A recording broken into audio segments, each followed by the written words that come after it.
Yes, hello everyone. Hello to all of you. Hello to all of you. Everyone, please confirm बेटा. Am I audible? Am I visible clearly to all of you? एक बार सभी लोग chat box में confirm कर देंगे बेटा. Audio video clear है सभी को. Am I audible? Am I visible clearly to all of you? Everyone, please confirm in the chat box बेटा. फटाफट से एक बार सभी लोग कंफर्म कर देंगे बेटा. क्या मैं सभी को ऑडियो, मेरा ऑडियो और वीडियो सभी को क्लियर है? Very good. Audio video is clear to everyone. Very good. How are you all बेटा? कैसे हो आप सभी लोग? Good evening, good evening, good evening everyone. Good evening everyone. How are you all? कैसे हैं सभी मेरे लाल? How are you all? बहुत बढ़िया. ऑडियो वीडियो सब क्लियर है. बहुत बढ़िया. और आई होप आप सभी भी ठीक हैं. You all are well and preparing well for your exam. Today is my first class. No problem. Last class available है रिकॉर्डेड फॉर्मेट में. जिसकी जो भी क्लासेस, अभी तो इसकी 2 ही क्लासेस हुई हैं ना इस बैच की. तो सैटरडे को हम लोग की, सॉरी फ्राइडे को क्लासेस हुई थी. 2 क्लासेस हुई थी. तो जिनकी भी क्लासेस मिस हो गई हैं वो क्लासेस को अटेंड कर लेंगे. सभी क्लासेस अटेंड करनी है आपको. हर एक क्लास इंपॉर्टेंट है. सब क्लासेस को फॉलो करना है. कहीं पे भी किसी भी क्लास को मिस नहीं करना है. जैसा हम लोगों ने पहले भी डिस्कस किया है कि अगर आप इस सब्जेक्ट को इफेक्टिवली कंप्लीट करना चाह रहे हैं तो you need to follow all the lectures. और जो जो गाइडलाइंस आपको बताई गई हैं related to the DPP, related to the previous year question, related to the revision, वो सभी चीज़ें आपको फॉलो करनी है. और अगर आप उन सभी चीज़ों को इफेक्टिवली फॉलो करते हैं definitely you will have the best learning experience. बहुत ही बेहतरीन तरीके से आप इस सब्जेक्ट के सभी कंसेप्ट्स को समझ पाएंगे. चलिए, तो I hope those who are regular in the class have join the class. जो लोग भी रेगुलर हैं सभी लोगों ने क्लास को ज्वाइन कर लिया है. और जितने भी लोग क्लास में अवेलेबल हैं, अभी प्रेजेंट हैं, उन्होंने सभी प्रीवियस क्लासेस को फॉलो कर रखा है. यस और no? Those who are present in the class have attended all the previous classes. Yes और no? Have you followed all the previous classes?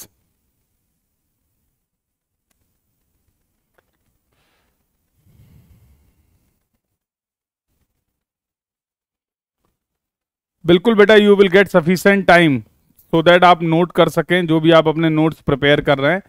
और after the class you will also get the PDF. ये PDF भी आपको मिल जाएगा. तो I hope आप सभी को पता है कि हर क्लास के बाद आप इसके क्लास के पीडीएफ को एक्सेस कर पाएंगे. You will get the PDF. चलें फिर स्टार्ट करें बातचीत. बोलो भाई. तो लास्ट क्लास में हम लोगों ने जो बातचीत करी थी वो थी इंट्रोडक्शन से रिलेटेड. तो पहला लेक्चर क्या था, जल्दी से एक बार समराइज कर लेते हैं ताकि अगर कोई आपका डाउट है, क्वेरी है कोई प्रीवियस क्लास में, तो वो आप क्लियर कर लें.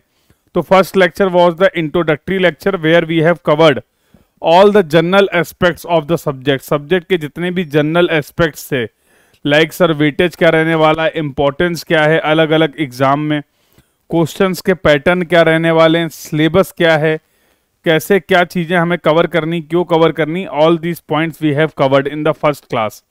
That was the introductory lecture of this course. दूसरे लेक्चर में हम लोगों ने स्टार्ट किया था chapter number 1. That was the fundamental of, that was the introduction of transportation engineering आप बोल सकते हो. और वहां पर हम लोगों ने कुछ टॉपिक्स भी कंप्लीट किए थे. तो कौन कौन से टॉपिक कंप्लीट किए थे एक बार उसको देख लीजिए. और अगर किसी को कोई डाउट है तो पूछ लीजिए. सबसे पहले आपने देखा था historical development of the road. Globally या फिर वर्ल्ड वाइड आपने देखा था हिस्टोरिकल.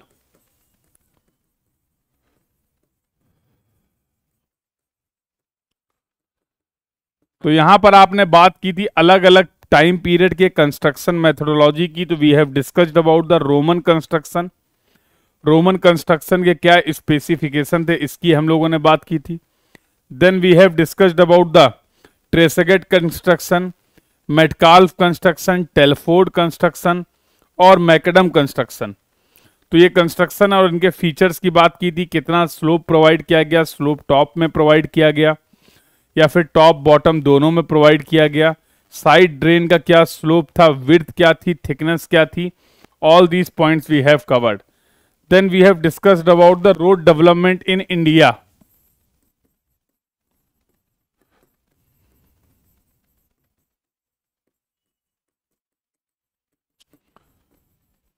तो इंडियन कंटेक्स्ट में रोड के डेवलपमेंट की आप लोगों ने बात की थी, जहां पर सबसे पहले हम लोगों ने देखा था जैकर कमेटी के बारे में। तो we have discussed about the recommendation of the Jayakar committee और उनके क्या रिजल्ट्स थे, इसके बारे में हम लोगों ने बातचीत की थी। Then we have discussed about the 20 years plan. तो 3 20 ईयर प्लान आपने देखे थे। पहला था आपका नागपुर रोड प्लान, दूसरा था आपका बॉम्बे रोड प्लान और तीसरा था आपका लखनऊ रोड प्लान। तो ये 3 रोड प्लान के बारे में हम लोगों ने बात किया था, इनके फीचर्स समझे थे, रोड के क्लासिफिकेशन के बारे में बात किया था, क्या टारगेट्स लिए गए, ये सारा डिस्कशन हम लोगों ने किया था। यस और इसके बाद हम लोगों ने डिस्कशन किया था, we have discussed about the different road patterns. Road patterns के बारे में भी आपने डिस्कशन किया था। तो these are the topics that we have covered and now we will discuss one more topic.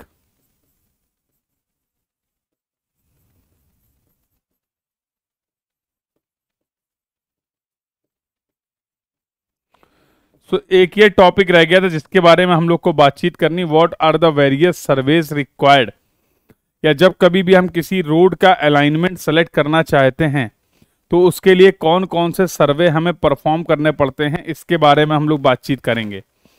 जैसा हम लोग पहले भी डिस्कस कर चुके हैं कि बेटा सर्वे का मतलब होता है collection of data. For example आप एक रोड जब आप प्रोवाइड करते हैं तो कहां पर टर्न होगा।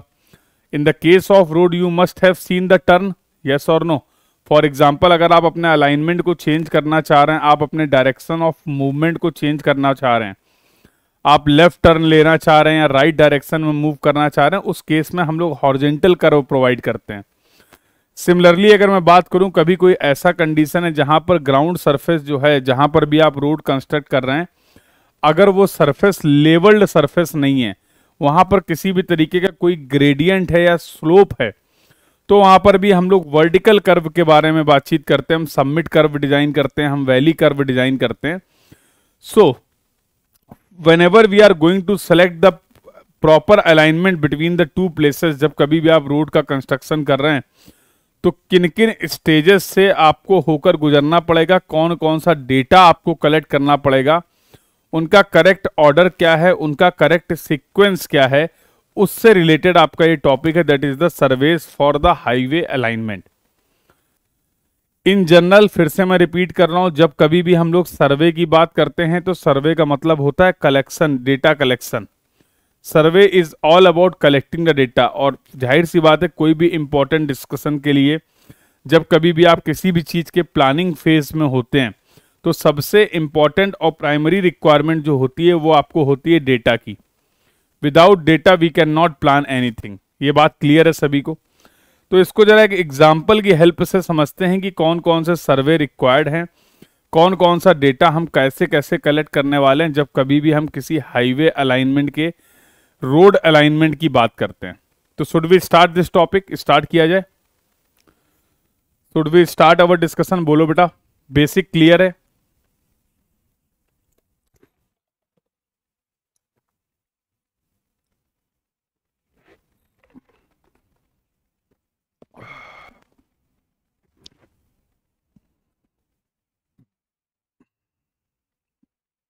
अरे कहाँ चले गए सबके सब?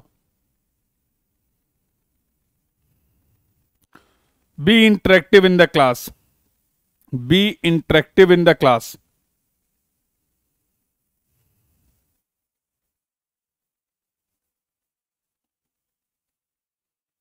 बोलो भाई, कंफर्म करो। Should we start this topic? What are the various surveys required for selecting और for finalizing the highway alignment? चलिए, बहुत बढ़िया, बहुत बढ़िया। I can see the comments, very good. तुम्हारे कमेंट्स देखते ही ना एक अलग लेवल की एनर्जी आ जाती है, समझ रहे हो? तुम कमेंट का सिलसिला मेंटेन रखो, हम कंसेप्ट का सिलसिला देख लेंगे। कंसेप्ट जितने भी हैं ये आपको समझ में आए, ये मेरी जिम्मेदारी है, that is my duty, that is my responsibility. और क्लास में इंटरेक्शन मेंटेन रखो, ये तुम्हारी ड्यूटी है। ठीक है भाई, कोई कंफ्यूजन नहीं है। मैं अपना काम बखूबी निभाने की कोशिश करूंगा और आप भी अपना काम बखूबी निभाइए। सिर्फ आपसे एक ही रिक्वायरमेंट है मेरी, एक ही चाहत है छोटी सी, और मुझे पता है मेरे सारे लाल मेरी चाहत पूरी कर देते हैं, और वो है केवल और केवल इंटरेक्शन। समझ रहे हो? कम्युनिकेशन अगर टू वे होता ना तो फिर मजा ही आ जाती है, ये तो तुम्हें पता ही है। हाँ, तो कोई कंसेप्ट अगर डिस्कस किया जा रहा है, मैं कोई चीज़ आपको बता रहा हूँ, अगर वो चीज़ें आप तक पहुँच रही, उन चीज़ों को आप समझ पा रहे हैं, तो वो जब आप इन रिटर्न रिवर्ट में आप मुझे बताते हो कि sir yes we got the concept, that gives immense pleasure. और वही शायद सबकी एनर्जी का सीक्रेट भी है। ठीक है, चलिए आइए खेलते हैं। भाई चलो एक एग्जांपल ले लो। तो फॉर एग्जांपल ये तुम्हारी कोई एक सिटी ए है और ये एक सिटी बी है। जस्ट फॉर एग्जांपल, एक एग्जांपल की हेल्प से समझ लेते हैं ताकि हमें ये चीजें याद भी रहें। तो एक अपने पास कोई सिटी ए है और सिटी बी है। तुम्हारा मन कर गया कि सर अब इन दोनों प्लेसेस को, इन दोनों सिटी को एक रोड की हेल्प से कनेक्ट करना है। We want to provide the connectivity between the city A and city B with the help of the road. जाहिर सी बात है इस सिटी के बीच में और भी बहुत सारे फीचर्स होंगे, यस और नो। खाली मैदान तो पड़ा नहीं है, एक शहर के बीच से दूसरे शहर के बीच में ऐसा तो है नहीं कुछ और नहीं होगा, और भी तो बहुत सारे एग्जिस्टिंग फीचर्स होंगे, यस और नो। तो सबसे पहला काम as a designer, as a planner हम क्या करना चाहते हैं? सबसे पहला काम तो हम ये देखना चाह रहे हैं कि सबसे पहले सर ये बताइए कि इन दोनों प्लेस को कनेक्ट करने के लिए हमारे पास कौन कौन से पॉसिबल ऑप्शंस हैं, ये बताइए। अब ये बात पता करने के लिए कि इन दोनों प्लेस को अगर आप रोड के थ्रू कनेक्ट करना चाह रहे हो तो क्या क्या ऑप्शंस आपके पास अवेलेबल हैं, ये कैसे पता करोगे? आप ही मुझे बताओ। मान लो इन दोनों प्लेस के बीच में जो डिस्टेंस है वो 100 किलोमीटर है, मान लो, just for an example so that you can relate all the things. इन दोनों सिटी के बीच में जो डिस्टेंस है वो 100 किलोमीटर है। मतलब ये तो संभव नहीं है कि हम किसी एक प्लेस से पूरे पूरे इंफॉर्मेशन को कलेक्ट कर पाए, यस और नो। भाई सिटी ए और सिटी बी के बीच में जो डिस्टेंस है वो 100 किलोमीटर है, और आप ये जानना चाह रहे हैं कि जो एग्जिस्टिंग फीचर्स हैं उनको देखते हुए हम कौन कौन से ऐसे ऑप्शंस हैं जिनकी हेल्प से इन दोनों सिटी को एक दूसरे से कनेक्ट कर सकते हैं with the help of the road. You want to see all the possible options for connecting these two city A and B. कैसे कैसे पता चलेंगे तुम्हें ऑप्शंस? बोलो भाई, कोई ना कोई तो तरीका होगा जिसकी हेल्प से पॉसिबल ऑप्शंस पता चल जाएं। बोलो, अरे बताओ भाई, कोई ना कोई तो तरीका होगा। सोचो, think like a highway designer. मान लीजिए आपको ही ये काम दिया गया है, कहीं ना कहीं से तो स्टार्ट करोगे। ये रिस्पॉन्सिबिलिटी आपको दी गई है कि भाई इन दोनों प्लेसेस को आपको कनेक्ट करना है बेस्ट पॉसिबल वे में। जियोग्राफी, जियोग्राफी, अच्छा मैं थोड़ा समझ नहीं पाया गुफरान, तुम जियोग्राफी से कहना क्या चाह रहे हो? मतलब तुम कहना चाह रहे हो सर इन दोनों प्लेस के बीच के जियोग्राफिकल फीचर्स को एसेस करेंगे।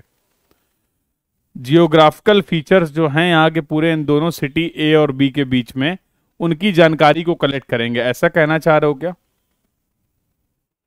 अगर ऐसा कहना चाह रहे हो तो काफी हद तक सही कहना चाह रहे हो। अगर आप ऐसा कहना चाह रहे हैं तो काफी हद तक आप सही कहना चाह रहे हैं। आप जानना चाह रहे हैं कि भाई इन दोनों प्लेसेस के बीच में कौन कौन से एग्जिस्टिंग फीचर्स हैं। अब जैसे मान लो फॉर एग्जांपल यहां पर कोई एक हॉस्पिटल बना हुआ है। अब ऐसा तो है नहीं कि रोड बनाएंगे तो हॉस्पिटल तोड़ देंगे। तो जाहिर सी बात है, जाहिर सी बात है कि अगर ये हॉस्पिटल बना हुआ है तो अब हमारे पास इन दोनों प्लेसेस को इस तरीके से कनेक्ट करने का ऑप्शन हो गया खत्म। यस और नो? बिल्कुल सही बात है, क्योंकि कुछ ऐसे एग्जिस्टिंग फीचर्स हैं जो कि हम एलिमिनेट नहीं कर सकते हैं, जिनको हम नहीं हटा सकते हैं। उस केस में आपके पास ये तो ऑप्शन अवेलेबल नहीं है कि आप इन दोनों प्लेसेस को इस तरीके की रोड के थ्रू कनेक्ट कर पाए। Yes, very good. तो इट विल बी बेटर अगर मैं इस जगह का, जहां पर भी आप एक कोई ऐसा मैप ले लूं जिसमें ये दोनों सिटी और इनके बीच के जितने भी एग्जिस्टिंग फीचर्स हैं उनकी डिटेल अवेलेबल हो। अगर मेरे को एक ऐसा मैप मिल जाए जिसमें, मैप का मतलब ही क्या है, जो ग्राउंड की इंफॉर्मेशन को पेपर में रिप्रेजेंट कर रहा होगा, उसी को तो मैप बोलते हैं। नहीं पढ़ा है तो सर्वे में डिटेल में पढ़ेंगे मैप के बारे में, मैं बताऊंगा आपको मैप के बारे में सारी बातें। बट इन जनरल मैप होता क्या है? It is the graphical representation of the ground features. तो जो भी फीचर्स हैं वो एक प्रॉपर स्केल में, प्रॉपर डिटेल के साथ आपके पास अवेलेबल होंगे। यस और नो? वो आपके पास अवेलेबल। अब आप एक काम करिए, अब आप क्या करिए, एक मैप स्टडी कर लीजिए, और मैप स्टडी की हेल्प से जो भी पॉसिबल वेज आपको समझ में आ रहे हैं, फॉर एग्जाम्पल आपके पास एक ऑप्शन ये है, you can go for A. एक ऑप्शन आपके पास ये है, you can go with the B. And एक ऑप्शन आपके पास ये है, you can go with the C. ये लो, let's say these are the 3 possible options जो आपने आफ्टर द मैप स्टडी ये आइडेंटिफाई किए कि सर इन दोनों सिटी को कनेक्ट करने के लिए हमारे पास ये ऑप्शंस हैं। तो जब कभी भी हम रोड अलाइनमेंट की, हाईवे अलाइनमेंट की बात करते हैं, तो सबसे पहला इंपॉर्टेंट स्टडी या सर्वे जहां से आपने डेटा कलेक्ट किया वो क्या हो गया? Map study. बहुत बढ़िया। After the map study when we have find out the best alternative, जो भी हमारे पास ऑप्शंस अवेलेबल थे, अब मुझे इनमें से एक बेस्ट, क्योंकि हम 3 रोड तो बनाने वाले हैं नहीं, इन दोनों सिटी को हमें कनेक्ट करना है with the help of single road, but these are the 3 possible options A, B and C. But obviously जब हम एक्चुअल कंस्ट्रक्शन करेंगे, जब हम इन दोनों प्लेसेस को कनेक्ट करेंगे, इन सिटी को कनेक्ट करेंगे, तो हम एक ही रोड बनाने वाले हैं। यस और नो? तब तो हम एक ही रोड बनाएंगे। तो अगला स्टेप जो आता है बेटा, वो आता है रिकनेंस सर्वे।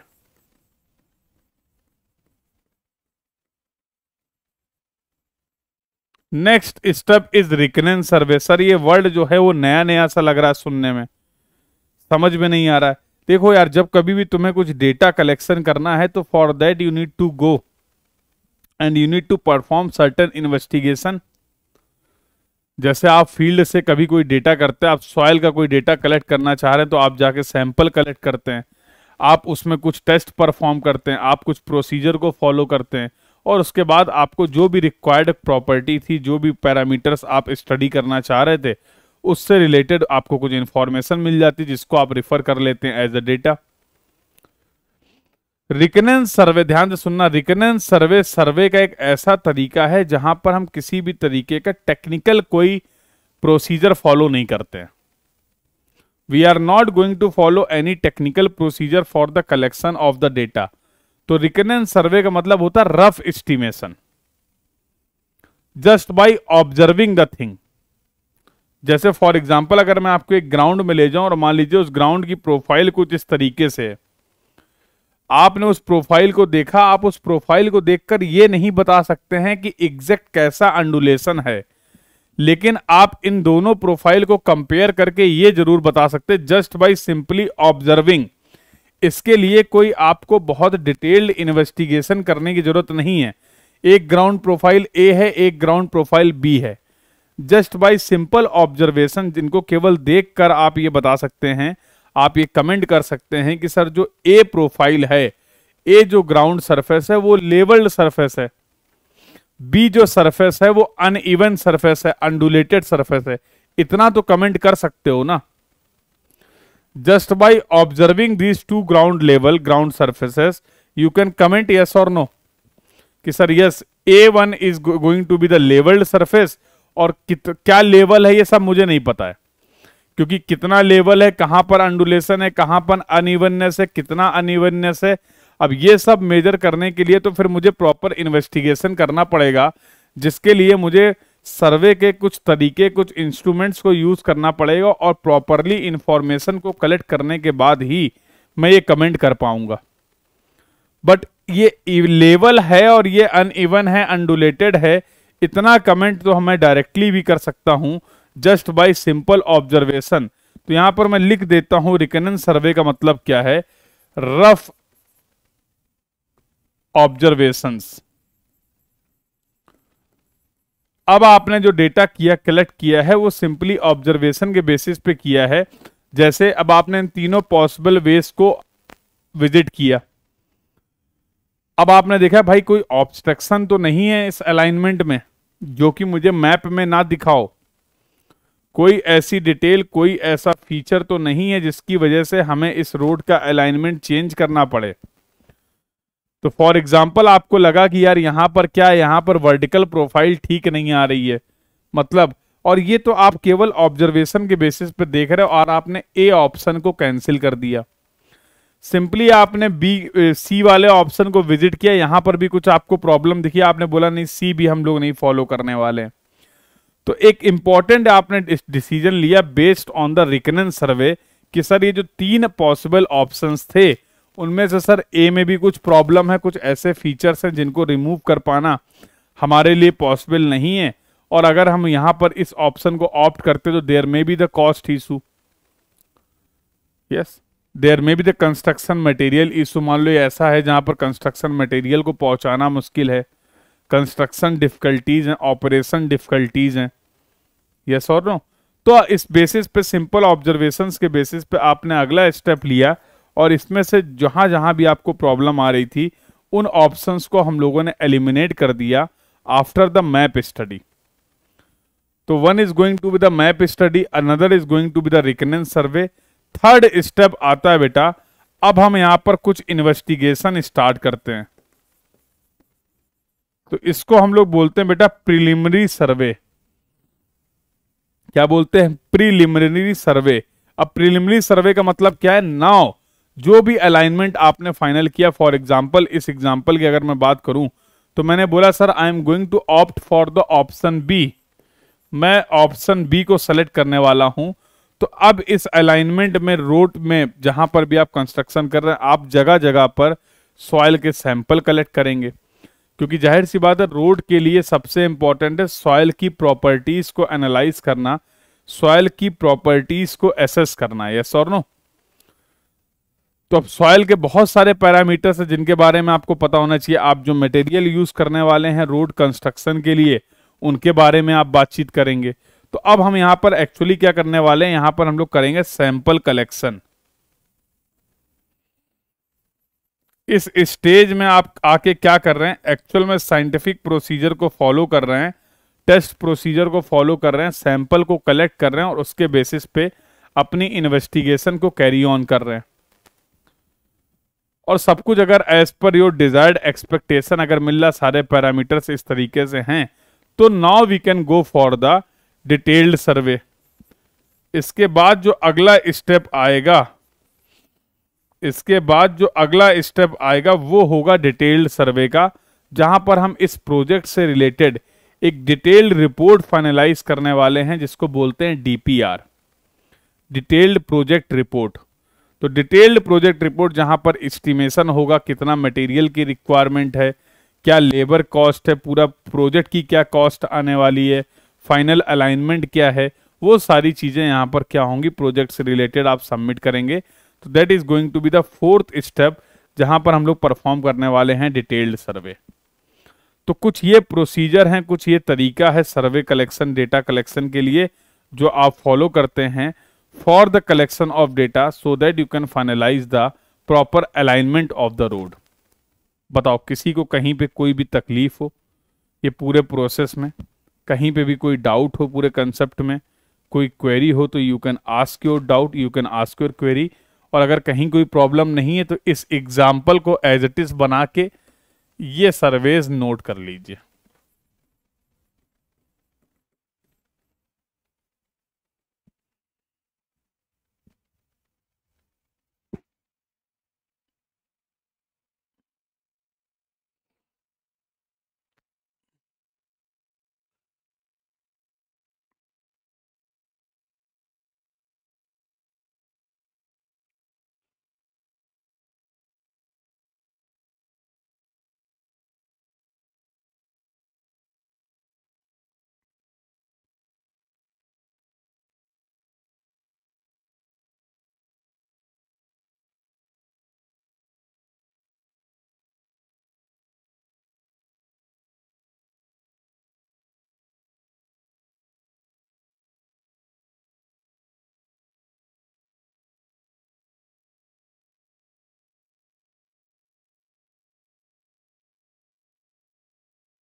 यस बेटा, नोट कर लिया सभी ने? Any doubt to anyone? कहीं पे भी कोई डाउट हो, कोई क्वेरी हो बेटा, कोई भी कंफ्यूजन हो तो आप पूछ सकते हैं अपना डाउट और क्वेरी।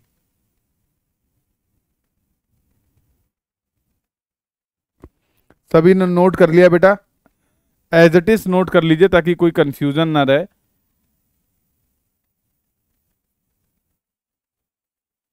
डन। चलिए, बहुत बढ़िया। तो यहां पर आपने पहले चैप्टर जो आपका इंट्रोडक्शन चैप्टर था उसके सारे कंसेप्ट्स को कवर कर लिया। So all these concept we have covered in the chapter number 1, that was the introduction. जैसा मैंने आपसे लास्ट क्लास में भी बोला था कि ये चैप्टर जो है बहुत ज़्यादा as such GATE point of view से इंपॉर्टेंट नहीं है, बट जाहिर सी बात है किसी भी सब्जेक्ट को स्टार्ट करने के लिए कुछ इंट्रोडक्टरी पार्ट, कुछ हिस्टोरिकल डेवलपमेंट जरूरी है जिससे हम उसकी अप्रोच को क्लियर कर पाएं। और उस पॉइंट ऑफ व्यू से हम लोगों ने यहाँ पर कुछ ऐसे कॉमन टॉपिक्स हैं जो कि अलग अलग एग्जाम्स में, जैसा मैंने बोला था आपसे, ईएसई हो गया आपका, स्टेट एई और जेई के एग्जाम हो गए, यहाँ पर कुछ क्वेश्चंस आते रहते हैं। उस पॉइंट ऑफ व्यू से हम लोगों ने इस डिस्कशन को यहाँ पर क्या कर लिया है, कंप्लीट कर लिया है। चलें फिर आगे बातचीत कर लें। अब देखो जरा, पहला चैप्टर था, एक बार मैं साथ साथ बताता भी चल रहा हूं। तो फर्स्ट चैप्टर था इंट्रोडक्शन, सेकंड चैप्टर था geometric design of road,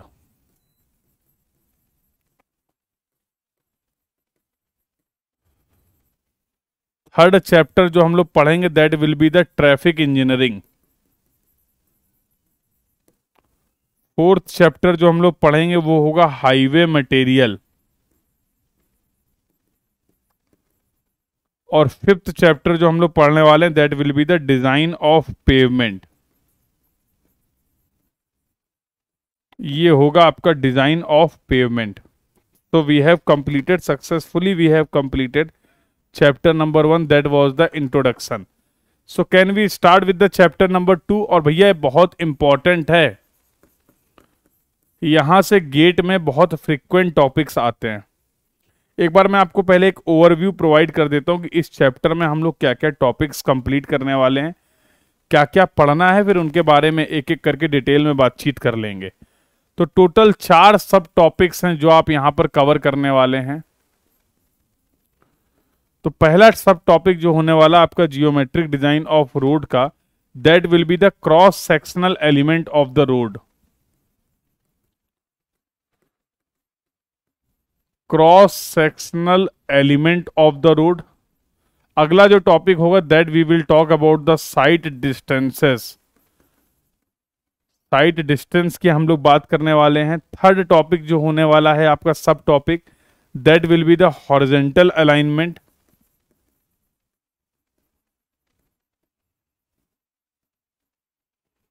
that will be the horizontal alignment of the road.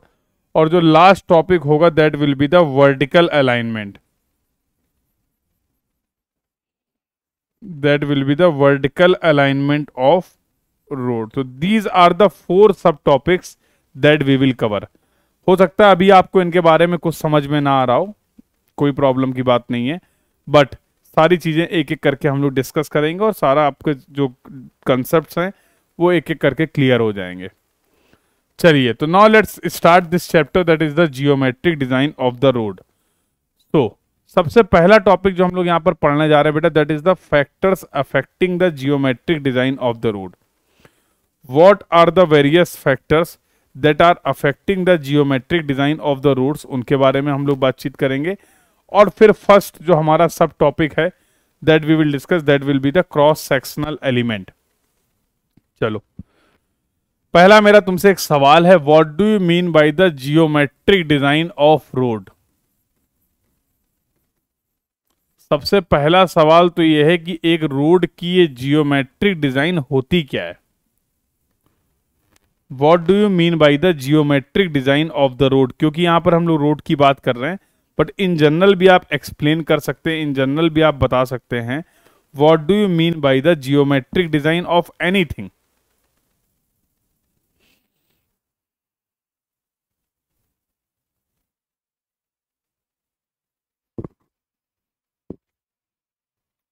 Tell me in the chat box. What do you mean by the geometric design of anything? Obviously dimensions, dimensions, बिल्कुल सही। Construction detail, for example अगर ये pen है आपके सामने, तो अगर मैं बोलूं बेटा इसकी जियोमेट्रिक डिजाइन क्या है, तो आप इसकी शेप एंड साइज की बात करने वाले हैं, आप इसके डायमेंशंस को एक्सप्लेन करने वाले हैं। That will be the geometric design of the road. Yes और नो? आप बहुत डिटेल में अगर इंफॉर्मेशन प्रोवाइड करना चाह रहे हैं तो you can take the cross section, ताकि इस पेन के अंदर की जो डिटेल है, इंटीरियर डिटेल को भी आप एक्सप्लेन कर पाएं। उसके लिए इट मे बी पॉसिबल कि you can also take the cross section of this pen. Cross sectional view को भी आप एक्सप्लेन कर सकते हैं। प्लान व्यू हो सकता है, एलिवेशन व्यू हो सकता है, जहां पर यस बिल्कुल सही बात है, मेजरली हम लोग बातचीत करने वाले हैं डायमेंशन की। Yes, absolutely correct, absolutely correct, बिल्कुल सही आप बता रहे बेटा। तो उसी तरीके से बेटा जियोमेट्रिक डिजाइन ऑफ रोड की बात करें तो आसान भाषा में हम लोग बोल सकते हैं design of all visible features of road. एक रोड पर जितने भी विजिबल फीचर्स हैं, एक रोड पर जितने भी विजिबल फीचर्स आपको दिख रहे हैं, उन सब की डिजाइनिंग की आप बात कर रहे हो, and that will be refer as the geometric design of the road. Yes और नो? तो फॉर एग्जाम्पल अगर मैं बोलूं आपसे कि एक अलाइनमेंट मेरे पास एक रोड ये है, एक रोड कुछ इस तरीके की, अभी मैं केवल प्लान व्यू दिखा रहा हूं आपको, एक रोड इस तरीके की, एक फॉर एग्जाम्पल रोड हमारे पास इस तरीके की है। Obviously this is the road. There are different types of the road. क्या सभी की जियोमेट्रिक डिजाइन सेम है? क्या सभी के जितने भी विजुअल फीचर्स हैं, तीन एग्जाम्पल जो मैंने आपको बताए, ये आपका साइड व्यू आप देख रहे हैं और ये आपका टॉप व्यू है। These are the plans basically. Yes, यहां पर व्हीकल का movement will be like this, यहां पर व्हीकल का movement will be something like this. Tell me बेटा, tell me, all the geo is all the roads are having the same geometric design? क्या यहां पर जो तीन एग्जाम्पल मैंने आपको प्रोवाइड किए हैं, क्या इन सब की जियोमेट्रिक डिजाइन सेम है? ऑब्वियसली आपका आंसर आएगा नो। आप नो क्यों बोल रहे हैं? क्योंकि सर इसके जो भी विजिबल फीचर्स हैं उन सब की डिजाइनिंग सेम नहीं है। तो आप मुझे बताओ एक रोड पर क्या क्या विजिबल फीचर्स होते हैं? अभी तो मैंने बताया, जैसे फॉर एग्जाम्पल यहां पर मैंने बात कर ली अलाइनमेंट की। इस रोड का अलाइनमेंट जो है वो स्ट्रेट है, यहां पर किसी भी तरीके का कोई कर्व आपने नहीं प्रोवाइड किया है। You have not change the direction of the movement, यहां पर आपने मूवमेंट की डायरेक्शन को भी चेंज नहीं किया है। यस और नो? बट अगर सेकेंड एग्जाम्पल की बात करें तो यहां पर आप बोल सकते हो सर हेयर क्या हो गया इसको,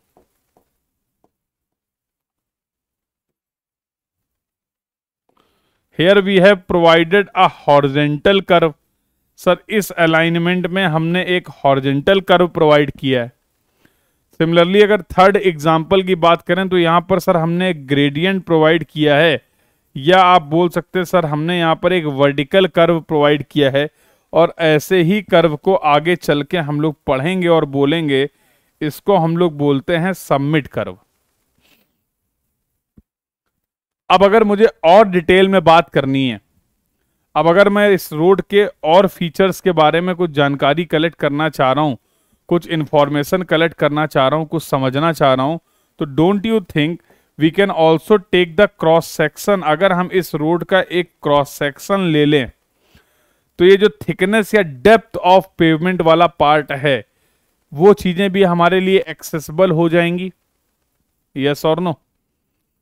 तो for example if we are considering this cross section X X, और अब इसको एनालाइज करेंगे तो हम कुछ और फीचर्स को एनालाइज कर पाएंगे। यस और नो? तो if we are considering any cross section on the road, अगर हम लोगों ने क्रॉस सेक्शन ले लिया है तो जितने भी फीचर्स आपको यहां पर देखने को मिलेंगे बेटा, उसी को हम लोग बोलते हैं cross sectional element of the road. उसी को हम लोग बोलने वाले हैं cross sectional element of the road. तो आसान भाषा में मैंने आपको समझाया कि किसी भी रोड की जियोमेट्रिक डिजाइन का मतलब क्या है, design of all the visual features. कुछ फीचर्स जो हैं वो हमें डायरेक्टली विजिबल हैं, जैसे कर्व्स की बात हो गई, ग्रेडियंट की बात हो गई, और कुछ फीचर्स के लिए हमें रोड के दूसरे व्यू के बारे में बात करनी पड़ेगी, जिसको हम लोग बोल सकते हैं yes depth of the various layers, width क्या है, ये सारी चीजें आपको मिल जाएंगी, और उसको हम लोग बोलते हैं क्रॉस सेक्शनल एलिमेंट। तो अब आपको नहीं लगता है कि जब मैंने आपसे बोला था कि अगला जो चैप्टर हम लोग पढ़ने वाले हैं that will be the geometric design of the road, तो ये जितने भी टर्म मैंने यहाँ पर लिखे, चलो हो सकता है अभी आपको साइड डिस्टेंस का आइडिया ना लग रहा हो, उसके बारे में भी मैं बता दूंगा, but except sight distance, cross sectional element के से आपकी थोड़ी बहुत जान पहचान हो गई है, हॉरिजॉन्टल अलाइनमेंट ऑफ रोड से आपकी थोड़ी जान पहचान हो गई है, और वर्टिकल अलाइनमेंट ऑफ रोड से भी आपकी थोड़ी बहुत जान पहचान हो गई है। यस और नो? तो these are the topics that just I have introduced, और इनके बारे में अभी हम लोग डिटेल में चर्चा करेंगे। तो we will have the detailed discussion on all these topics. So now I think it is clear to everyone कि what do you mean by the geometric design of the road? बोलो भाई, ये जो कहानी चल रही है, जो सिलसिला चल रहा है, ये कहानी क्लियर है? The discussion till now is clear to everyone, yes or no? The discussion till now is clear to everyone, yes or no?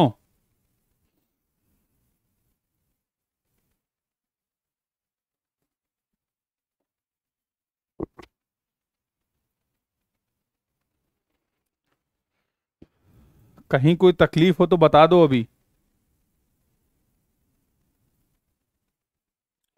किसी को कुछ भी समझने में कहीं पे थोड़ी सी भी, तनिक सी भी अगर दिक्कत आए तो बता जरूर देना, ठीक है?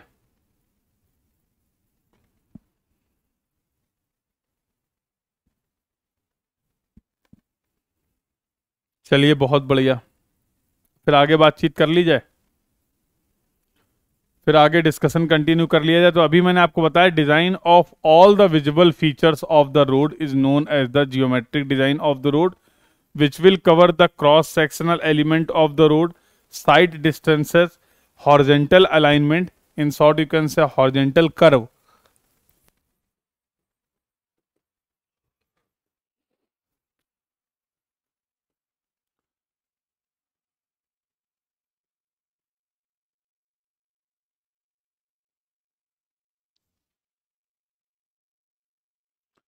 चलिए साहब, तो इनके बारे में बातचीत कर लेंगे एक एक करके, ये तो हमें डिस्कस ही करना है डिटेल में। और आने वाली अब 4 से 5 6 क्लासेस जो होने वाली हैं आपकी, वो इसी चैप्टर में हम लोग रहेंगे, that is the geometric design of the road. तो लेंदी डिस्कशन है, एक एक टॉपिक डिटेल से कवर करने वाले हैं, और बहुत कुछ यहाँ पर आपको सीखने को मिलेगा, बहुत कुछ। अच्छा, आपने एक बात करी थी जैकर कमेटी की, याद आ रही है? पुरानी बातें कर लेते थोड़ी सी। तो जैकर कमेटी की एक रिकमेंडेशन थी, जैकर कमेटी ने रिकमेंड किया था कि जो भी रोड का डेवलपमेंट आप कर रहे हो उसके मॉनिटरिंग एंड कंट्रोलिंग के लिए एक सेमी गवर्नमेंटल ऑफिशियल बॉडी होनी चाहिए। ये रिकमेंडेशन याद है? This was the recommendation of the Jayakar committee that there should be a body which will monitor and control the development of the road. और बिल्कुल अगर आपको याद होगा तो एज अ रिजल्ट हम लोगों ने IRC 1934 1934 में 1934 में इंडियन रोड कांग्रेस की स्थापना करवा दी थी। और इंडियन रोड कांग्रेस को आपने ये जिम्मेदारी दे दी थी कि भाई देखो, जब हम रोड बनाएंगे, अब हम नेशनल हाईवे बना रहे हैं, हम स्टेट हाईवे बना रहे हैं, हम विलेज रोड बना रहे हैं, और उसमें जो जो भी चीजें हम कंस्ट्रक्ट करेंगे, अब हमें तो पता नहीं क्या सही है क्या गलत है। भाई गाइडलाइंस तो बताओ ना, सही और गलत का फैसला तो तब होगा ना जब गाइडलाइंस होगी। When we will have the set of the guidelines, if we are following that guidelines, तो हम बोल सकते हैं कि हमारा प्रोसेस सही है। जब हम उन गाइडलाइंस को फॉलो नहीं कर रहे हैं, उन गाइडलाइंस से डाइवर्ट हो रहे हैं, तो हम बोल सकते हैं कि हमारे प्रोसेस में करेक्शंस की रिक्वायरमेंट है। अगर आपके पास कोई गाइडलाइंस ही नहीं है, स्पेसिफिकेशन ही नहीं है, तो फिर ये पता करना बड़ा मुश्किल हो जाएगा कि जो भी आपने प्रोसेस फॉलो किया है वो सही है या नहीं है। तो ये जिम्मेदारी ऑलरेडी हम लोग आईआरसी को दे चुके हैं कि ये आपकी जिम्मेदारी है। तो रोड की जियोमेट्रिक डिजाइन के लिए आईआरसी ने जो स्पेसिफिकेशन प्रोवाइड किए उसके लिए एक कोड है जिसको हम लोग बोलते हैं आईआरसी 73। तो ऐसे कोड आपने स्टील में भी बात की होगी, IS 800, यस। ऐसे कोड के बारे में आपने आरसीसी में भी बात की है, IS 456। ऐसे कोड्स के बारे में, स्पेसिफिकेशंस के बारे में आप इन्वायरमेंट में भी बात करते हैं। तो हर सब्जेक्ट में हमारे पास गाइडलाइंस हैं। तो यहाँ पर आईआरसी ने बहुत सारे कोड प्रोवाइड किए हैं। अभी ये पहला कोड मैं इंट्रोड्यूस कर रहा हूँ, जैसे IRC 37। IRC 37 जो कोड है वो आपकी हेल्प करेगा जब आप 5वां चैप्टर पढ़ रहे होंगे सब्जेक्ट का, that is the design of payment. तो फ्लेक्सिबल, दो तरीके की पेमेंट के बारे में हम लोग बातचीत करने वाले हैं बेटा। एक होगी फ्लेक्सिबल पेमेंट और एक होगी rigid payment.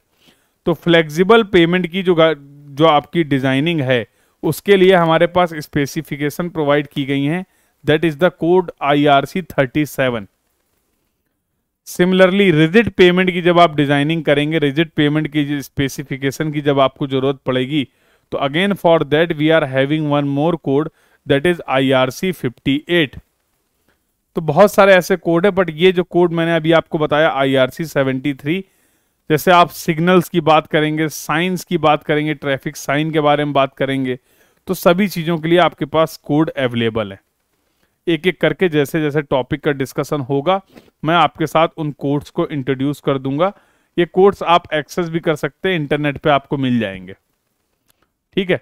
But obviously from exam point of view अब हम सारे कोड्स को बाय हार्ट याद नहीं कर सकते हैं, यस और no. There are n number of codes, there are n number of guidelines. We cannot remember all the codes, codal provision from our exam point of view. क्या ये practically possible है कि अब हम हाईवे इंजीनियरिंग में 10 code याद करके घूमें? नहीं है ना। बट एक चीज आपको ध्यान रखनी कि आपके एग्जाम में इन कोडल प्रोविजन से रिलेटेड सवाल भी आते हैं। क्या स्पेसिफिकेशन है, क्या गाइडलाइंस है, उससे रिलेटेड प्रॉब्लम भी आपके एग्जाम्स में आते हैं। तो what we will do, we will try to cover all those important guidelines जो कि आपके एग्जाम में बहुत फ्रिक्वेंट हैं, उनके बारे में हम लोग क्लास में डिस्कशन करेंगे। जो डेटा याद करने के लायक है, इंपॉर्टेंट है, एग्जाम में फ्रिक्वेंटली पूछा जाता है, हम उसको याद करने की भी कोशिश करेंगे। But we are not going to remember all the codal provisions. That is not practically possible. ठीक है। तो इसका मतलब क्या है कि जितना डेटा मैं क्लास में आपके साथ डिस्कस कर रहा हूं, पूरे सब्जेक्ट की बात कर रहा हूं, केवल इस टॉपिक की बात नहीं कर रहा हूं, पूरे सब्जेक्ट में जितना भी IRC की गाइडलाइंस या किसी भी गाइडलाइंस या स्पेसिफिकेशन की हम बात करेंगे, तो आपको वो डेटा अच्छे से याद करना, क्योंकि वो इंपॉर्टेंट डेटा है और उससे रिलेटेड प्रॉब्लम्स आपके एग्जाम में आ रहे हैं, इसलिए हम लोग उसको डिस्कस कर रहे हैं। ठीक है भाई, चलिए। तो जियोमेट्रिक डिजाइन के बारे में बात करेंगे, बट उससे पहले एक बढ़िया सा टॉपिक पढ़ लेते हैं। जनरल सा टॉपिक है, जियोमेट्रिक डिजाइन से ही रिलेटेड है। What are the various factors which affects the geometric design of the road. अभी तक के डिस्कशन से आपको यह क्लियर हो चुका है कि एक रोड की जियोमेट्रिक डिजाइन का मतलब क्या है। आई होप ये सभी को पता चल गया है। यार कॉमन सेंस की बात है कि एग्जांपल ले लेते हैं। आपने नेशनल हाईवे भी देखे हैं, आपने स्टेट हाईवे भी देखी है, आपने अपने शहर की मेजर रोड्स भी देखी होंगी, आपने अपने शहर की माइनर रोड्स भी देखी होंगी, आपने अपने आसपास विलेज रोड भी देखी होंगी। तो क्या सभी रोड की डिजाइन एस्पेक्ट्स जो होते हैं वो सेम होते हैं क्या?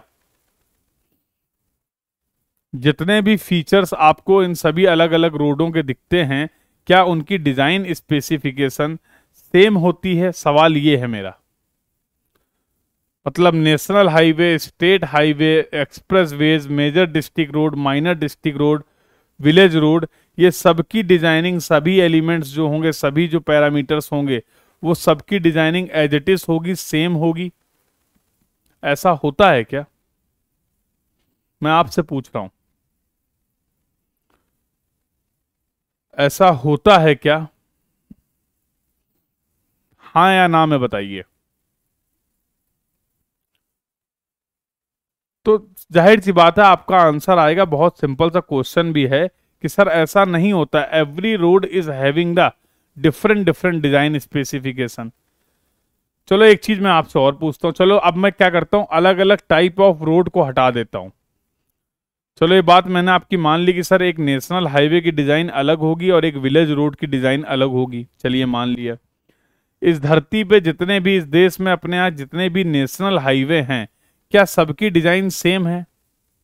ये बताइए। We have various national highways, क्या आप बता सकते हैं कि क्या सभी नेशनल हाईवे के जो भी एलिमेंट्स हैं उनकी डिजाइनिंग सेम है? जितने भी आपको नेशनल हाईवे देखने को मिलते हैं, क्या सब एक ही तरीके से डिजाइन किए गए हैं? सभी के एलिमेंट्स एक ही तरीके से डिजाइन्ड हैं? क्या लगता है आपको?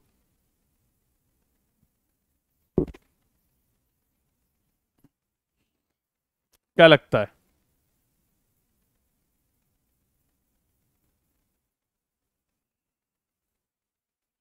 We have various national highway.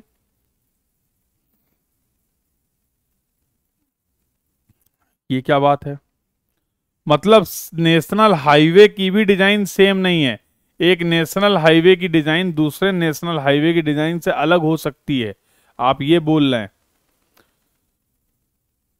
अच्छा, अगर आप यहां तक पहुंच गए हैं तो मेरे लाल जरा मुझे ये बताओ कि बेटा कोई ना कोई तो ऐसे फैक्टर्स होंगे जो इस रोड की, किसी भी रोड की जियोमेट्रिक डिजाइन को अफेक्ट कर रहे हैं।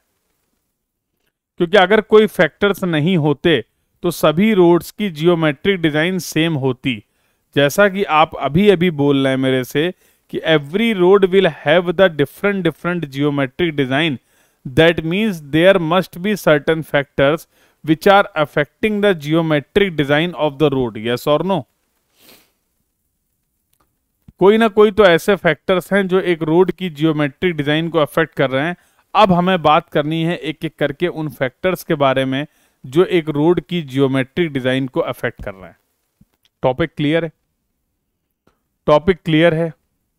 तो सबसे पहला और इंपॉर्टेंट जो फैक्टर है वो होता है टोपोग्राफी। देखो टोपोग्राफी में तो सब कुछ आ जाता है।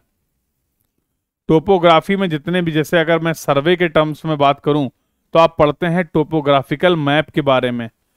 तो टोपोग्राफिकल मैप का मतलब होता है जितने भी आपके मैन मेड फीचर्स हैं, जितने भी आपके नेचुरल फीचर्स हैं, उन सब का रिप्रेजेंटेशन। लेकिन जब road construction point of view से अगर मैं इस वर्ड को यूज करता हूं जिसको हम लोग बोलते हैं टोपोग्राफी, तो यहां पर सिंपल सिंपल मतलब है हमारा स्लोप से, बेस्ड ऑन द स्लोप और ग्रेडियंट। और ये मैं नहीं बता रहा हूं, ये किसने बताया आपको? एज पर आईआरसी, ये आईआरसी का डेटा है और ये इंपॉर्टेंट है, इसीलिए क्लास में लिखा हुआ है। जैसे अगर मैं एक एग्जांपल लेता हूं, आप किसी प्लेन टर्न पे, फॉर एग्जांपल मैं कानपुर में रहता हूं, आप कानपुर में एक नेशनल हाईवे ले लीजिए और मान लीजिए यही नेशनल हाईवे शिमला से होके जाता है, यही नेशनल हाईवे मनाली से होके जाता है, यही नेशनल हाईवे मान लीजिए जम्मू कश्मीर से होके जाता है।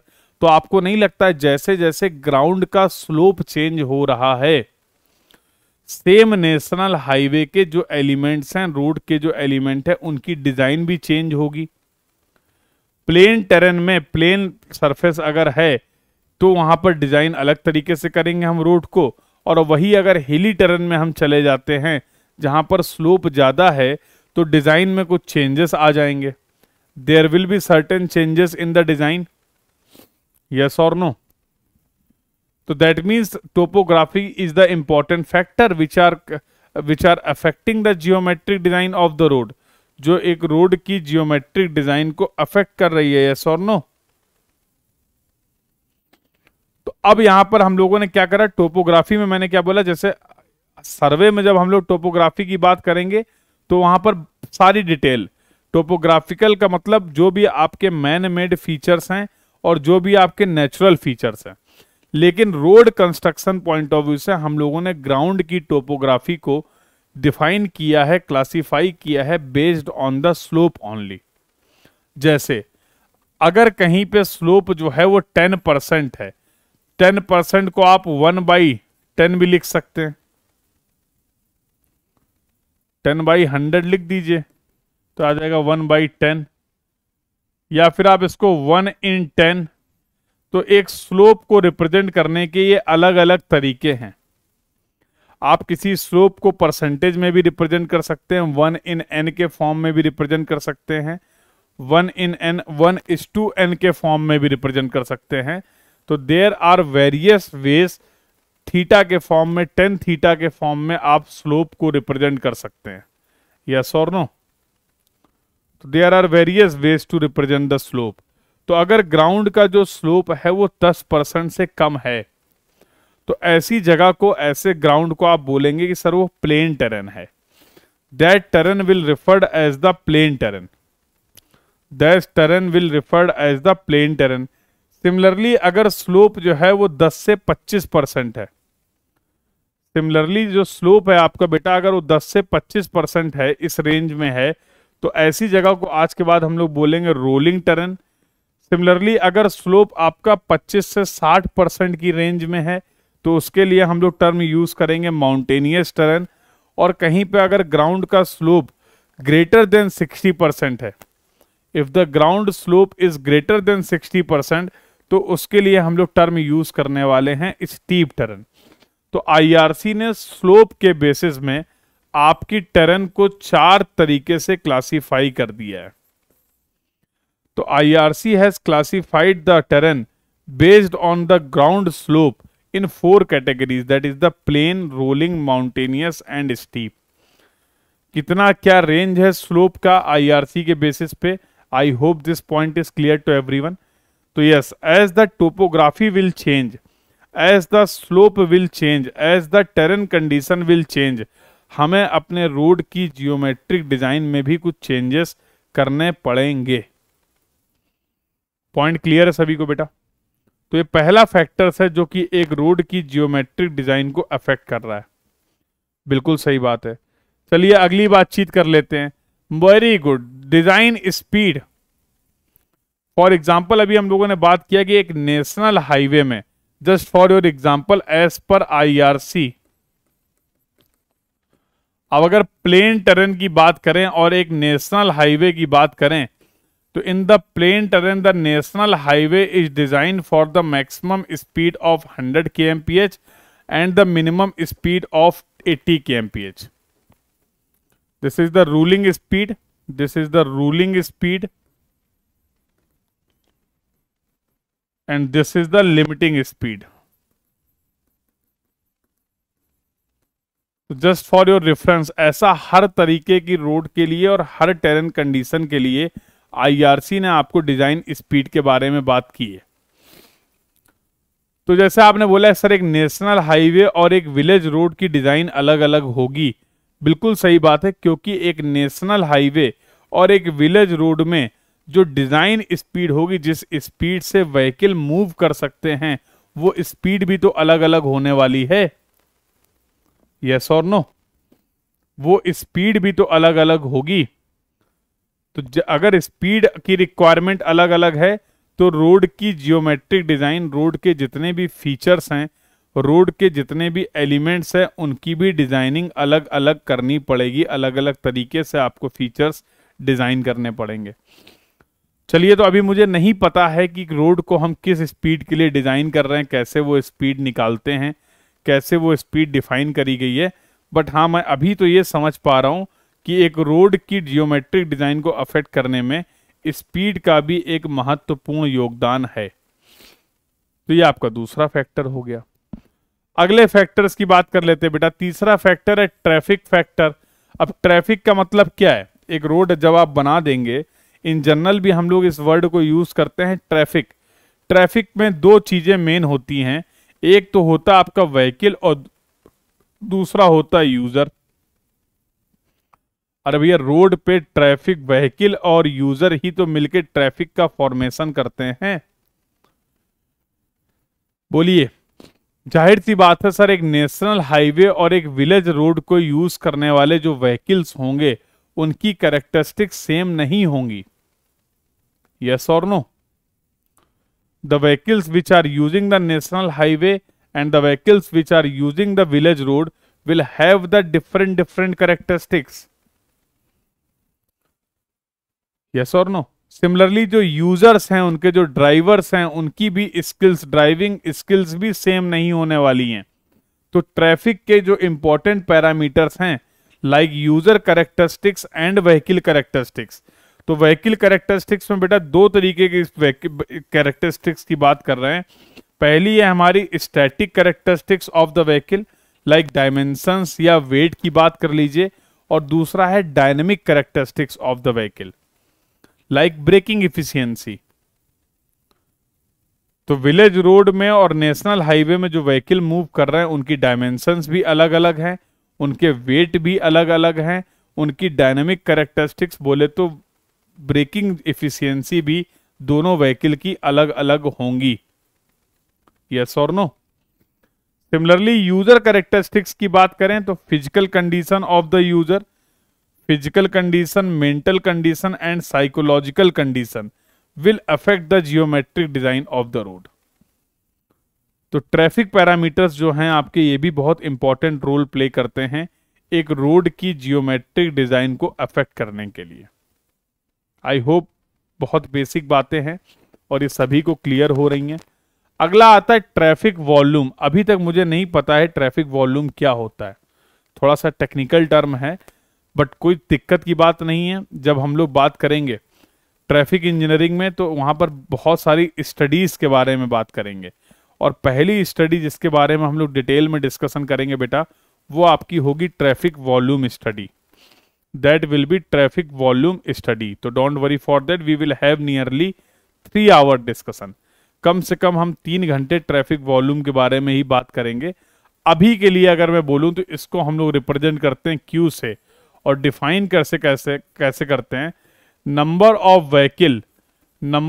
Vehicle crossing a particular cross section of a time in unit time is known as the traffic volume. किसी भी रोड के एक क्रॉस सेक्शन में किसी भी टाइम ड्यूरेशन में, फॉर एग्जांपल आप 30 मिनट में टाइम ले सकते हैं, 1 hour, 2 hour, 3 hour, any particular span of time में कितने व्हीकल उस क्रॉस सेक्शन को क्रॉस करके मूव कर रहे हैं, उसके बेसिस पे vehicle per unit time will represent the traffic volume on that road. आसान भाषा में अगर अभी मैं बोलूं, अभी के लिए मैं बोलूं कि जहां पर नंबर ऑफ व्हीकल्स ज्यादा हैं, नंबर ऑफ व्हीकल्स का मूवमेंट ज्यादा, वहां का वॉल्यूम ज्यादा होगा, उस रोड का वॉल्यूम ज्यादा होगा। और नंबर ऑफ व्हीकल्स अगर कम मूव कर रहे हैं तो वहां पर ट्रैफिक का वॉल्यूम कम होगा। अब आप कंपेयर कर लीजिए, let's take the example of a national highway and the village road. एक नेशनल हाईवे की बात कर लीजिए और एक विलेज रोड की बात कर लीजिए।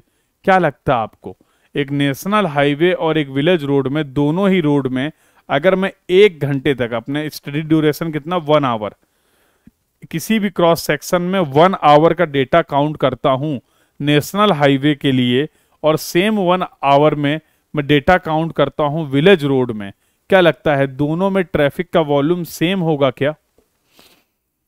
For both the roads, will the traffic volume will be same for the national highway and the village road? बोलो भाई।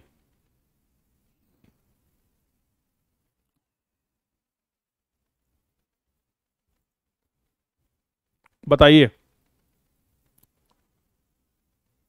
दोनों रोड के लिए क्या ट्रैफिक वॉल्यूम सेम होगा? Obviously answer will be no.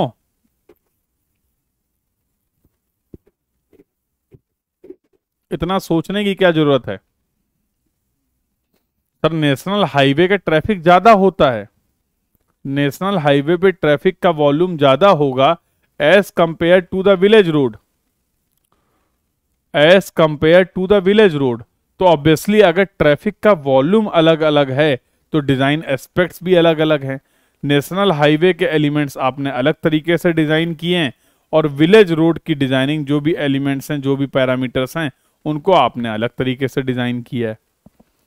तो कैन वी से traffic volume is also one of the most important factor which will affect the geometric design of the road? बोल सकते हैं ऐसा? बिल्कुल बोल सकते हैं। Now let's see the next factor, friction. बिल्कुल बेटा, फ्रिक्शन की जब हम लोग बात करते हैं तो यहां पर 2 तरीके के फ्रिक्शन हमारे लिए इंपॉर्टेंट हो जाते हैं, समझना जरा ध्यान से। रोड के केस में दो तरीके के फ्रिक्शन हमारे लिए, दो डायरेक्शन में फ्रिक्शन हमारे लिए इंपॉर्टेंट होते हैं। एक तो जब फॉर एग्जांपल अगर ये रोड है and the vehicle is moving like this, तो कैन वी से this is the longitudinal direction of the road. तो सर शायद आपको कमेंट इंस्टेंट विजिबल नहीं हो रहा। हाँ, थोड़ा सा टाइम गैप रहता है बेटा, 10-20 सेकंड का टाइम गैप रहता है। आप जो कमेंट करते हैं वो मुझ तक पहुंचने में थोड़ा सा टाइम गैप रहता है, देयर इज अ लैग। ठीक है, बट कोई दिक्कत नहीं, आप कमेंट करिए। अभी थोड़ी देर में हम लोग सिंक्रोनाइज कर लेंगे, जब 1-2 क्लासेस हो जाएंगी तो फिर वो ऑटोमेटिकली सिंक्रोनाइज हो जाता है। मुझे भी पता होता है कि अगर मैंने कुछ पूछा है तो कितनी देर बाद तक मुझे रिप्लाई मिलेगा, तो ऑटोमेटिकली सिंक्रोनाइज हो जाएगा। बट बी रेगुलर, कमेंट करते रहिए और मैं अपनी चीजें पूछता रहूंगा आपसे। ठीक है, तो ये टेक्निकल इशू है, ये होता है। तो जैसे व्हीकल जब आप मूव करा रहे हैं, अलोंग द लेंथ आप मूव करा रहे हैं बेटा, तो जाहिर सी बात है उस केस में जब आप अपने व्हीकल को स्टॉप करना चाहते हैं, जब आप अपने व्हीकल को स्टॉप करना चाह रहे हैं, तो वहां पर जो हमें इंपॉर्टेंट रोल है वो है फ्रिक्शन का। फ्रिक्शन के बिना तो हम स्टॉप हो नहीं पाएंगे। As our movement is in the longitudinal direction of the road, तो हम यहाँ पर दो तरीके के फ्रिक्शन कॉफिशिएंट की बात करेंगे बेटा। पहला हमारा होगा लॉन्गिट्यूडनल फ्रिक्शन कॉफिशिएंट और दूसरा होगा लेटरल फ्रिक्शन कॉफिशिएंट। दोनों को ही हम लोग एफ से रिप्रेजेंट करते हैं। बट अगर मैं बात करूं एज पर आईआरसी, अगर मैं बात करूं एज पर आईआरसी, तो डिजाइन पॉइंट ऑफ व्यू से, अब इसके बारे में हम लोग और भी बात करेंगे। लॉन्गिट्यूडनल डायरेक्शन में जो फ्रिक्शन कॉफिशिएंट होगा उसकी वैल्यू आपको कंसीडर करनी है 0.35 से लेके 0.4। ऐसा आईआरसी ने बोला है। क्यों बोला है, क्या लॉजिक है, सब कुछ डिस्कस करेंगे। बट अभी के लिए आप इन वैल्यू को रेफर कर सकते हैं। The recommended value of the longitudinal friction coefficient as per the IRC will vary from 0.35 to 0.4। Similarly जब आप किसी भी रोड पे टर्न करते हैं, जब किसी भी रोड पे फॉर एग्जांपल आप राइट डायरेक्शन में टर्न कर रहे हैं, लेफ्ट डायरेक्शन में टर्न कर रहे हैं, तो आगे चल के जब हम लोग हॉरिजॉन्टल अलाइनमेंट ऑफ रोड की बात करेंगे तो वहां पर देखेंगे टर्न करने के लिए लेटरल फ्रिक्शन कॉफिशिएंट का बड़ा इंपॉर्टेंट रोल है। अगर रोड पर लेटरल फ्रिक्शन कॉफिशिएंट अवेलेबल नहीं होगा, अगर लेटरल फ्रिक्शन कॉफिशिएंट प्रेजेंट नहीं होगा तो व्हीकल को टर्न कराना संभव नहीं है। सेम उसी तरीके से अगर रोड पर लॉन्गिट्यूडनल फ्रिक्शन कॉफिशिएंट नहीं है तो फिर आप व्हीकल को स्टॉप नहीं कर सकते। To stop the vehicle there is a very important role of the longitudinal friction coefficient and to turn the vehicle specially in the case of horizontal curve, horizontal curve के case में vehicle को turn करने के लिए बहुत important role है हमारे lateral friction coefficient का। There is a very important role of the lateral friction coefficient. और एज पर आईआरसी जब कभी भी हम लोग डिजाइन पॉइंट ऑफ व्यू से लेटरल फ्रिक्शन कॉफिशिएंट की बात करेंगे तो वैल्यू होने वाली है आपकी 0.15। तो ये दो वैल्यू आपको याद रखनी है।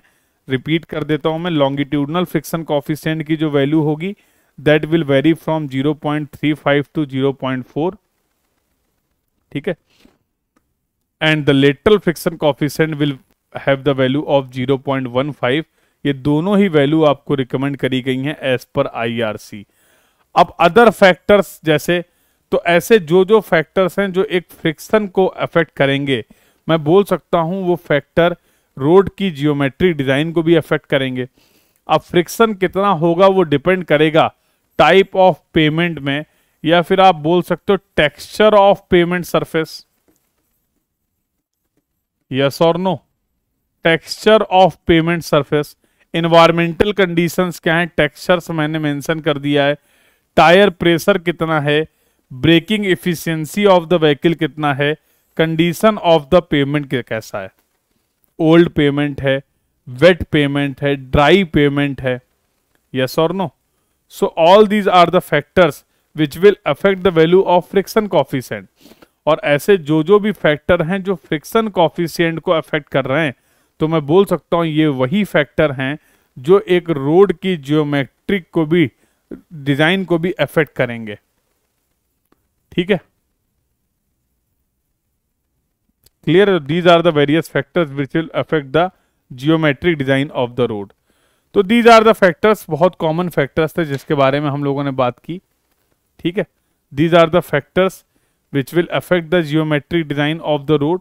और यहां पर एक हमारा इंपॉर्टेंट डिस्कशन कंप्लीट हो गया। नाउ अगला जो डिस्कशन स्टार्ट होगा, अब हम लोग एक्चुअल में जियोमेट्रिक डिजाइन ऑफ रोड के बारे में बातचीत करेंगे, और जिसमें से पहला टॉपिक हम लोग स्टार्ट करेंगे, और वो पहला टॉपिक हमारा होने वाला है that will be the cross sectional element of the road. तो अब एक रोड के क्रॉस सेक्शनल एलिमेंट्स के बारे में बातचीत करेंगे, और वो डिस्कशन हम लोग करेंगे बेटा इन द नेक्स्ट क्लास।